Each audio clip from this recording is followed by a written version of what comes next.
Hello everyone and welcome back. Today I'll be reviewing the film The Return. The Return is directed by Umberto Pasolini, written by John Collee, Edward Bolland and Umberto Pasolini, and stars Ralph Fiennes, Juliette Binoche, Charlie Plummer, Marwan Kenzari, and Claudio Santamaria. This is a The Return movie review and there will be spoilers. If you like our movie reviews, please like this The Return film review and subscribe. Once subscribed, click the bell notification box to be instantly notified of new reviews. Please also consider supporting us through a channel membership or by becoming one of our patrons on Patreon at patreon.com/FilmBook. And now, The Return movie review. With The Return, director Umberto Pasolini has crafted a spectacularly produced film version that builds on the closing sections of the story of the epic The Odyssey by Homer.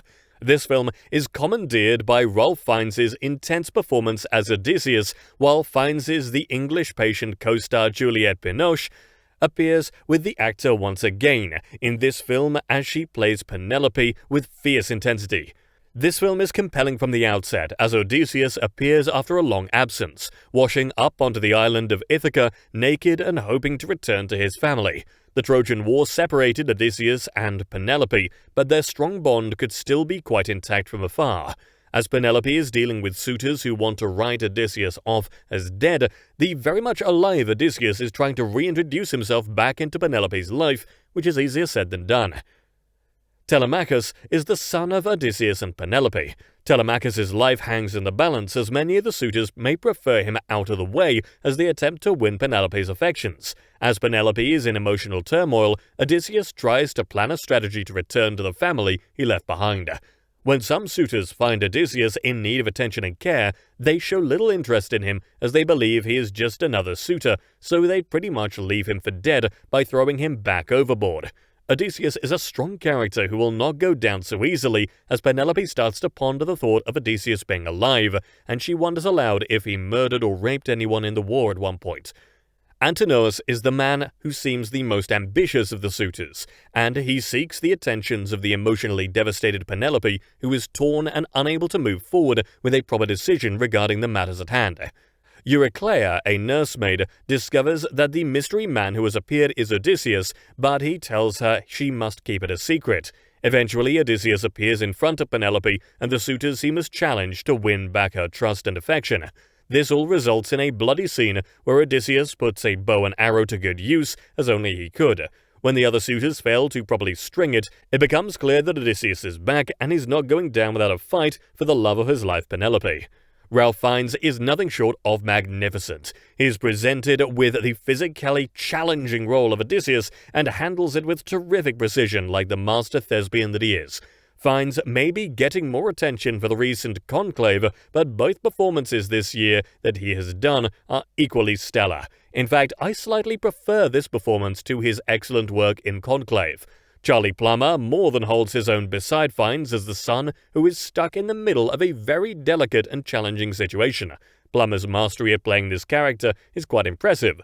Plummer and Fiennes' scenes together are like a well-oiled machine as the two actors embrace the characters they are playing with terrific integrity. Juliette Binoche is a queen in every way in this movie. She brings complexity and depth to Penelope that only a screen legend like her would be able to. Binoche and Fiennes don't have a lot of screen time together, but their scenes opposite one another are both intimate and full of complexity that makes their characters come to life on screen. When the blood is washed off Odysseus and is shown in water, it represents the battle that Odysseus has embarked on to keep the love of Penelope that he so desires. The action scenes, especially the later ones in the film where Odysseus attacks his suitors, are expertly coordinated. The only flaw in the movie may be that some of the suitors feel a bit one-dimensional as they sleep with maids and don't show the proper respect to Penelope that they think they are entitled to themselves. However, the emotional musical score by the wonderful Rachel Portman adds great depth to the movie that makes it come alive and feel authentic in every possible way. The Return is a fine rendering of a classic tale. While it's still open to see if Christopher Nolan will be confronting this exact material with his new project The Odyssey, it would be wise to catch up on these characters by seeing this brilliantly conceived new film with direction by Pasolini that warrants respect and attention. This movie grabs the viewer right at the outset and doesn't let go until the end credits roll. And that brings us to the conclusion of this The Return movie review. I would love to hear your thoughts on it below in the comments section. If you liked what you heard during this review, please like this video and subscribe to the channel. Please also visit and subscribe to our podcast channel at FilmBook Podcast on YouTube. If you would like to get FilmBook's articles delivered to your inbox, sign up for our daily newsletter or download our Android FilmBook app for instant notifications. You'll find links to both in the description and on our website FilmBook. That's film-book.com. Thanks for dropping by, and I'll see you next time.